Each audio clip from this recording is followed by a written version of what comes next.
Hello டமியாஸ், இன்றைக்கி நம்ம புது எஃப்தான் பார்க்க போகிறோம். சப்ஸ்கிரைப் பண்ணாதவங்க சப்ஸ்கிரைப் பண்ணிக்கோங்க. அப்புறம் இது ஒரு பிஎல் கனல் பிடிக்காதவங்க ஸ்கிப் பண்ணிக்கோங்க. அப்புறம் சப்போர்ட் பண்ணுங்கடா என்னோடய சேனலுக்கு. கிங்டமோட எபிசோட் 2 வந்து நான் இந்த எஃப்எஃப் முடிச்சதுக்கப்புறம் போடலான்னு இருக்கேன். இந்த எஃப்எஃபோடைய நேம் வந்து ஸ்டில் வித் யூ. இதில் வந்து நம்ம டாய் தான் டாப்பு, ஜேகே தான் பாட்டம். இன்ட்ரோலாம் கதையில் போகிற போக்கில் பிக்கப் பண்ணிக்கலாம். ஸ்டோரியோட ஸ்டார்டிங்கில் கேரளா தான் காட்டுறாங்க. ஒரு மவுண்டெயின் பிளேஸ், அங்கே ரொம்ப பீஸ்ஃபுல்லாக இருக்குது. பேர்ட்ஸ் சத்தம்லாம் கேட்டுக்கிட்டே இருக்கும். அவ்வளோ அமைதியாக இருக்குது அந்த இடமே. இந்த பேர்ட்ஸ் சத்தம் மட்டும்தான் கேட்குறாங்க. அந்த மவுண்டெயினுக்கு கொஞ்சம் அந்த பக்கம் ஒரு கிராமம் இருக்குது. அந்த கிராமத்தை தான் காட்டுறாங்க. அங்கே ஒரு வீட்டில் ஒரு பையன் தான் ஹார்ன் பெல்லை விடாமல் ப்ரெஸ் பண்ணிகிட்டே இருக்கான். உள்ளே இருந்து தூங்கிட்டு இருந்த ஒரு குழந்தை எழும்புது. குழந்தைக்கு 4 வயசு இருக்கும். குழந்தை பக்கம் செம்ம க்யூட்டாக இருக்குது. ரொம்ப பிச்சு பிச்சுன்னு நல்லா க்யூட்டாக இருக்குது அந்த குழந்தை. அந்த குழந்தை அப்படியே தூக்கத்துலேயே எழும்பி நடந்து வந்துட்டுருக்கு டோர் ஓப்பன் பண்ணுறதுக்காக. அப்படியே தூக்க காலத்துலேயே வந்து ஓப்பன் பண்ணிட்டு டோரை. இப்போ ஆப்போசிட் நிற்கிற அந்த ஆளை பார்த்து தான், என்ன ஆச்சுமா நோயின் ஹார்ன் பெல்லை ப்ரெஸ் பண்ணிகிட்டு இருக்க? அதான் தூங்குறான்னு தெரியுதுல்ல, வச்சுட்டு போவேன் தானே. திடீர்னு உள்ள இருந்து ஒரு பர்சன் வந்துட்டு, சாரிடா அவள் தான் அப்படின்னு தெரியும்ல, குடு அப்படின்னு பால் பாக்கெட்டை வாங்கிட்டு பாப்பாவை தூக்கிட்டு உள்ளே போயிட்டுருக்கான். தூக்கிட்டு போயிட்டு இருக்கும்போதே, பேபி உனக்கு ரொம்ப தான் வாய் அதிகம், அப்போ பேசாமல் அவன் வாயெல்லாம் அடக்கி வச்சிட்ரு. என்ன சிம் நீ இப்படி சொல்கிற? நீ தானே எல்லாம் பேசுறதுக்கு சொல்லி கொடுத்த. அது சரி, அப்பங்கிட்ட எதுவும் சொல்லி கொடுத்துறாதா, அப்புறம் அவன் என்ன தூக்கி போட்டு மிதிப்பான். அது எப்படி நான் உங்கள் அப்பா கிட்ட சொல்லி கொடுப்பேன்? இல்லை அதெல்லாம் நான் அப்பா சொல்லி கொடுத்துட்டேன்னு அப்படின்னு குழந்தைய செம்ம க்யூட்டாக பேசிகிட்டே போயிட்டுருக்கு. அந்த கொஞ்சம் தூக்கிட்டு போகிற பசங்க ஜிமின் தான். ஜிமின் பேர் கேட்டு உங்களுக்கு தெரிஞ்சிருக்கோம். ஓகே, நெக்ஸ்ட் சீனில் ஜிமின் தான் குக் பண்ணி குழந்தைக்கு கொடுத்துட்ருக்கான். அப்புறம் அங்கே பாரு உங்கள் அப்பனை எவ்வளோ நேரம் தூங்குறான்னு, இப்படியே தூங்கிட்டு இருந்தால் நீ எனக்கு ஸ்கூலுக்கு போகிறதான் அப்படின்னு ஜிமினுக்கு புலம்பிகிட்டு இருக்கான். குழந்தைக்கு ஃபுட் கொடுத்துட்டு மேலே தான் ஜிமின் போகிறான்.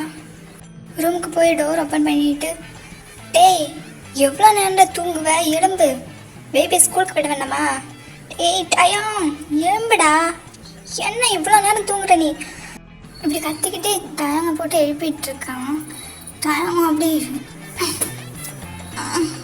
டேய் என்னடா காலையிலே வந்துட்டு, டேய் டயம் எலும்புடா, நீ பேபியை ஸ்கூலுக்கு கொண்டு போய் விடணும்ல, இவ்வளோ நேரம் எடுத்து தூங்குற சோம்பேறி, எலும்புடா அப்படின்னு அவன் பெட்ஷீட்டை இழுக்கிறான்.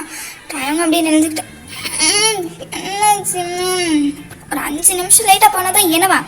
டேய் 5 நிமிஷம் லேட்டாக கொண்டு விட்டு ஒன்றும் இல்லை, நீ அவளை டெய்லியும் 1/2 மணி நேரம் லேட்டாக தான் கொண்டு விட்ற, அதனால தான் இங்கே பிரச்சனையே. எழும்பி நீ முதல்ல. டைம் அப்படியே லேசியாக எழும்பி உக்காந்துட்டு, உனக்கு இதே வேலை தான் ஜிமினா அப்படின்னு சொல்லிட்டு ரெஸ்ட் ரூமுக்கு போகிறான் ஃப்ரெஷ் ஆகிறதுக்கு. ஜிமின் அப்படியே தலையில் அடிச்சுக்கிட்டு கீழே போகிறான். கீழே போய் பாப்பாவை ரெடி பண்ணிகிட்டு இருக்கான் ஸ்கூலுக்கு போகிறதுக்காக. அப்படியே அவளும் ரெடியாகி முடிச்சிடுறான். ஃபுட்டெல்லாம் ஃபீட் பண்ணியும் முடிச்சிடுறான். கொஞ்ச நேரம் கழித்து நம்ம டைமுக்கு இறங்கி வரான். வந்து அவனும் சாப்பிட்டு பாப்பாவை தூக்கிட்டு பைக்கில் உட்கார வச்சு ஸ்கூலுக்கு கொண்டு போய் ட்ராப் பண்ணுறான். பாப்பா ஸ்கூலில் ட்ராப் பண்ணிவிட்டு டைம் நேரம் அவன் கேண்டி ஷாப் நடத்துகிறாங்க. ஜிமினும் டயங்கும் சேர்ந்து ஒரு கேண்டி ஷாப் ரன் பண்ணுறாங்க. அங்கே தான் போகிறான். டைம் கேண்டி ஷாப் போகும்போது அங்கே ஜிமின் ஆல்ரெடி நேரமே வந்திருப்பான். அங்கே வீட்டில் எல்லாம் வேலை பண்ணி முடிச்சுட்டு இங்கே வந்திருப்பான். லேட்டாங்க அவன்த்தியா, அப்புறம் நீ ரொம்ப லேசியாக இருக்க டைம் இப்போ குழந்தைய டெய்லியும் நீ 1/2 மணி நேரத்துக்கு அப்புறம் தான் ஸ்கூலில் ட்ராப் பண்ணுற, அதனால் அவள் ஸ்டடீஸ் தான் கெட்டு போகுது. நீ ரொம்ப லேசியாக இருக்கு, நீ சீக்கிரமாக எழுந்துக்கப்பா இருக்கால்ல. சரி சரிடா மச்சான், நான் பார்த்துக்கிறேன், அதெல்லாம் என்னத்தை பார்த்துக்கிறேன், எல்லாத்தையும் நான் தான் பார்த்துக்கிறேன். சரி விடு, நண்பன் தானே, அப்போ நீ தானே பார்த்துக்கணும். சரி மச்சான் அதை விடு. நீ நியூஸ் பார்த்தியா? பார்த்தேன். கூடிய சீக்கிரம் அவங்களுக்கும் இதே மாதிரி ஒரு முடிவு வரும் அப்படின்னு டைம் சொல்லிட்டு ஸ்மிட் பண்ணுறான். ஜிம் அப்படியே டயங்க பார்த்து அவங்ககிட்ட வந்து அவன் ஹேண்டை டயங்கோடைய ஷோல்டரில் வச்சுட்டு, அப்படியே டயங்க இப்போ அதை பற்றி யோசிக்காது, நீ முதல்ல அவளுக்கு பண்ண ப்ராமிஸை நிறைவேற்று, அதுக்கப்புறம் நம்ம பண்ணலாம், இப்போதைக்கு நமக்கு பேபி தான் முக்கியம். இப்போது டைம் ஃபீஸ் அப்படியே சேட் ஆகுது. இல்லைன்னா வச்சான் என்ன சுத்தமாக மூட்டில் அதுலேருந்து வெளில வர. ஆனால் எனக்கு பேபியும் தான் முக்கியம், இப்போதைக்கு நான் பேபியை தான் பார்க்கணும். நீ சொல்கிறது சரிதான் ஜிமினா. சரி மச்சான் இப்போ அதெல்லாம் விடு. இப்போ நமக்கு ஒரு ஆர்டர் இருக்குது, ஸ்கூலுக்கு சாக்லேட் ஆர்டர் பண்ணுமா, வா அதை பார்க்கலாம் அப்படின்னு சொல்லிட்டு 2 பேரும் இப்படி வேலை பார்க்க ஆரம்பிக்கிறாங்க. ஸோ நெக்ஸ்ட் சீனில் டைம் பேபியை பிக் பண்ணுறதுக்காக ஸ்கூலுக்கு பைக்கில் போயிட்டுருக்கான். ஸ்கூல் 3:30க்கே முடிஞ்சிருச்சு. ஸ்கூல் முடிஞ்சு இப்போது 30 மினிட்ஸ் ஆகுது. டைம் பைக்கை பார்க் பண்ணிவிட்டு ஸ்கூலுக்குள்ள தான் வரான். வந்து பேபியை பார்த்துட்டு சாரி நம்ம ஒரு ஸ்கூல் ஆர்டர் டெலிவரி பண்ணிட்டு வர லேட் ஆகிடுச்சு அதான் அப்படின்னு க்யூட்டாக சாரி சொல்லிட்டு இருக்கான். குழந்தைய அப்படியே பவுட் பண்ணி கோவமாக பார்த்துட்டு இருக்கிறாங்க. நீ ரொம்ப மோசம் பேபி, ஏன் இவ்வளோ லேட்டாகவே வர? எல்லா பேரண்ட்ஸும் சீக்கிரம் வந்து அவங்க குழந்தைய கூட்டிகிட்டு போகிறாங்க, நான் மட்டும் எவ்வளோ நேரமாக இருக்க இங்கே வெயிட் பண்ணுறேன். அப்போ அப்படியே க்யூட்டாக சொல்லி பவுட் பண்ணிட்டு பார்த்துட்டு இருக்கிறாங்க அவங்க. சாரிடா பேபி, இனிமேல் நான் சீக்கிரமாக வரேன், சீக்கிரமாக வந்து நான் பிக்கப் பண்ணிக்கிறேன், ஓகேவா அப்படின்னு குழந்தைய தூக்கிக்கிறான். வந்திருக்க வழியிலே ஜயம் சாக்லேட் ஸ்நாக்ஸ்லாம் வாங்கி பேபிக்கிட்ட கொடுக்குறான். ரெகுலராக வாங்குவாங்க, அதே மாதிரி தான் எனக்கு வாங்கி பேபிக்கிட்ட கொடுக்குறான். பேபி அதை கூட வாங்கி வச்சுக்கிட்டு அதுலேருந்து ஒரு சாக்லேட்ஸ் எடுத்து சாப்பிட்டுட்ருக்கு. அப்புறம் அப்படியே வீட்டுக்கும் வராங்க. வீட்டுக்கு வந்து அங்கே ஜிம்னா இருக்கான். ஜிம்னா பார்த்துட்டும் பேபி வண்டியிலேருந்து இறங்கி சிம் நான் வந்துட்டேன் அப்படின்னு க்யூட்டாக சொல்லிக்கிட்டே ஓடி போய் ஜிம்னா ஹக் பண்ணிக்கிறான். ஜிம்னா அப்படியே பேக்கப் பண்ணி பேபியை தூக்கிக்கிறான். அப்புறம் பேபி இன்னைக்கு எப்படி போச்சு கிளாஸ்லாம் அப்படின்னு கேட்குற ஜிம் ரொம்ப போரு. அந்த டீச்சர் ஒரு வாயாடி கிளாஸ் நடத்துக்கிட்டே இருப்பான். நிப்பாத்துது டைம் பைக்கில் பார்க் பண்ணிட்டு உள்ள வந்துட்டு இருப்பான். இவன் சொல்றதெல்லாம் டைம் கேட்டிருப்பான். பேபி என்னது இது புதுசா மரியாதை இல்லாமல் பேசுற டீச்சர் சார்? டைமோட வயசு கிட்ட குழந்தை ஒரு நிமிஷம் பயந்துருது. அப்போ மெல்லமாக டைம் திரும்பி பார்க்குறான். டைம் இப்படியே கோமா பார்த்துட்டு இருக்கான் பேபியவே.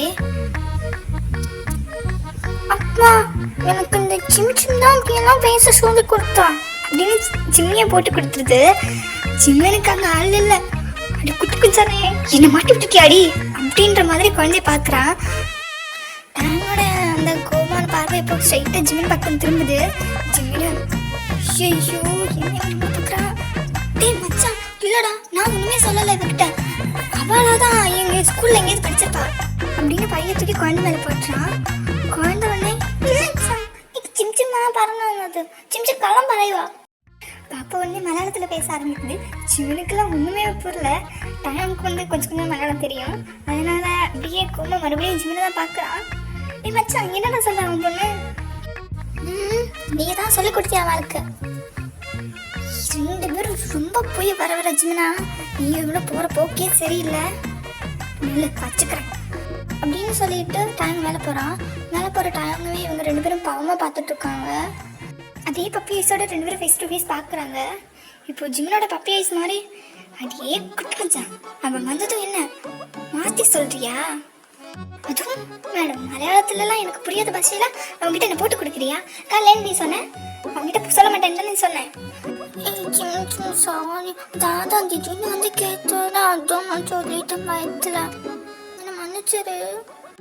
பாப்பா இப்படி க்யூட்டாக பேசுகிற பார்த்துட்டு ஜிமின் ஐயோ இப்படி க்யூட்டாக பண்ணி எல்லாத்தையும் சாதி அப்படியே ஜிமின் பாப்பாவை தூக்கிட்டு ஃப்ரெஷ்ஷாக வைக்கிறான். ஃப்ரெஷ் ஆகிட்டு இப்போ ஃபுட் ஃபீட் பண்ணிகிட்டு இருக்கான் பாப்பாவுக்கு. பாப்பா இப்படி க்யூட்டாக சாப்பிட்டுட்ருக்கு. சிம் சாப்பிட்டு முடிச்சதுக்கப்புறம் பக்கத்தக்கா வீட்டுக்கு விளையாட போயிட்டு வரேன்னு பேபி அங்கெல்லாம் விளையாட போகக்கூடாது. அப்புறம் அவங்க அப்பந்தான் வந்து இன்னும் கற்று வாங்கிருந்தீங்க. அதுவும் ஒன்றா எதுவும் கேட்டான் என்னதான் சொல்லுவாங்க, நான் தான் நாங்கள் விளையாட விட்றேன் ஆனால் நீங்கள் நம்ப கூடாது என்ன இப்படி ஜிமின் சொன்னதும் கொண்டு போய் சேடாகி அவுட் பண்ணிட்டே ஜிமின் கிட்ட ப்ளீஸ் ஜிமின் நான் போயிட்டு வரேன்னு டேடா கிட்ட நீ ஏதாவது சொல்லுக்கோ. வா அப்படின்னா என்னால் சமாளிக்க முடியாது, அவன் போன்னு தெரிஞ்சாலே கொண்டுருவான். நீ அதனால போவாம இங்கே இரு, நான் உங்கள்கிட்ட விளையாடுறேன். நீ இப்போ விளையாடவே வரமாட்டல, இப்போ இப்படிதான் சொல்லுவாங்க நீ விளையாடவே வரமாட்ட. சரி நான் வரேன், நீ என்ன அங்கே போகணும் ஓகேவா? நான் போகிறேன்னு அந்த அக்கா கூட விளையாடினா தான் ரொம்ப செம்மையாக இருக்கும். எங்க இப்படி பேசிட்டு இருக்கும்போது டைம் வந்துடுறா. டைம் அப்படியே பாப்பா கிட்ட போய் எங்கே போனீங்க என் பேபிக்கு சொல்லுங்க, டாடா கூப்பிட்டு போகிறேன். பாப்பா உடனே சிரிச்சுட்டே டாடா எனக்கு பக்கத்து அக்கா வீட்டில் விளையாட போகணும் சின்ன கேட்டால் விட மாட்டான், நீ என்ன விடுவியா அப்படின்னு க்யூட்டாக கேட்குது. டைம் உடனே பக்கத்து வீட்டுக்கெல்லாம் போவேனா, நானும் சின்ன உன் கூட விளையாடுறோம் என்ன ஓகேவா? தாடா நான் அந்த அக்கா கூட விளையாடுறது செம்மையாக இருக்கும், அந்த அக்கா தான் நிறைய வெரைட்டியாக கேம் எல்லாம் வச்சு நாங்கள் விளையாடுவோம். நீங்கள் வர மாட்டீங்க, உங்களுக்கு எதுவும் கேமுமே தெரியாது. இப்படியே 2 பேரும் ரொம்ப நேரமாக ஆர்கியூ பண்ணிக்கிட்டே இருக்காங்க. லாஸ்ட்டு டைம் சரி இன்னைக்கு மட்டும் போயிட்டு வா, நாளிலேருந்து நான் உன்னை விட மாட்டேன் பேபி, ஓகேவா? இதை கேட்டதும் பாப்பாவுக்கு ரொம்ப சந்தோஷம். பாப்பா அப்படியே டைம் ஹக் பண்ணி சீக்ஸில் ஒரு கிஸ் பண்ணுது. டைமும் திரும்ப ஒரு சீக்ஸில் பாப்பாவுக்கு கிஸ் பண்ணுறான். பாப்பா அப்படியே இறங்கி பக்கத்து வீட்டு போகலான்னு இறங்கும்போது கரெக்டாக ஒயின் வரா.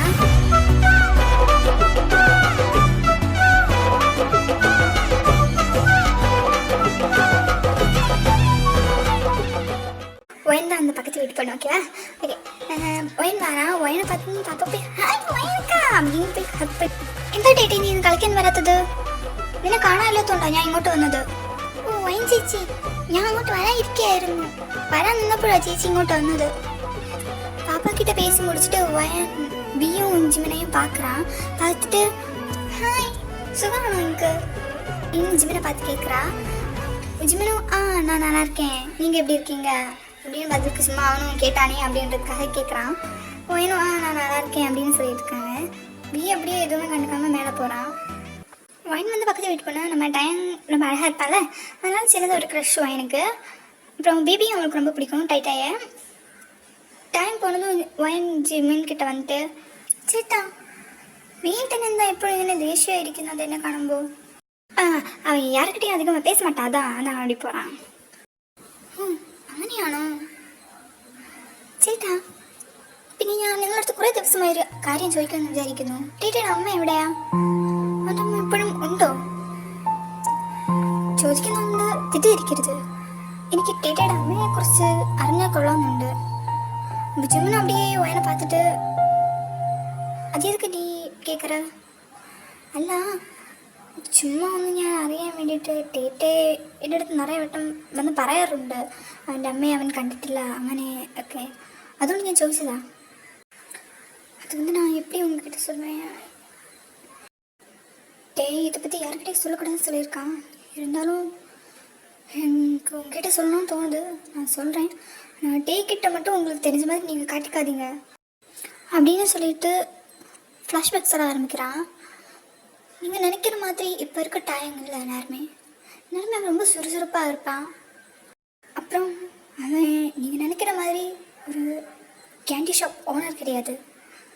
6 இயர்ஸ்க்கு முன்னாடி டைம் ஒரு மாஃபியா.